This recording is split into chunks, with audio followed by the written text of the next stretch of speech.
Mga kalakay! Yan. Naalala niyo kahapon yung ginawa sa akin ni Bakit na ginising niya ako sa pamamagitan ng yung panty niya na may lagay niya patis. Ang baong sakit sa inyo ako. Naku, it's time naman ngayon mga kalakay. Nakaisip ako ng panggaganti ko. It's time. It's my revenge day mga kalakay. Eto, kumuha ako ng tulog pa siya. Champurado mga kalakay. Yan, champurado. Tapos, gagawan din natin siya ng kape. At saka tubig. Siyempre may tubig, may kape. Champurado. Lagyan natin ng sili. Ito, lalagyan natin siling labuyo. Wala nga lang hinog. Sobrang anghang nito mga kalakay. Para magising na natin siya. Lagyan natin.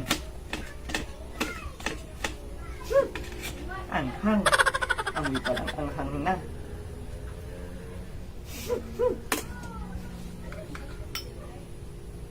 Tingnan natin.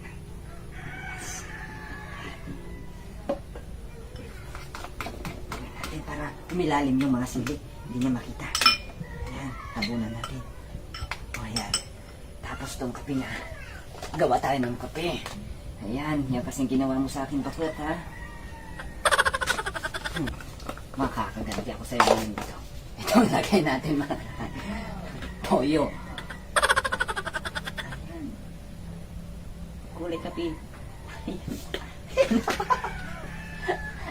Habang tulog. Tapos, hihingi ulit na ng tubig. Siyempre yung tubig, lagyan natin ng sili. Hindi natin lalagay. Sausaw lang natin kasi manghang to. Para hindi niya makita walang sili.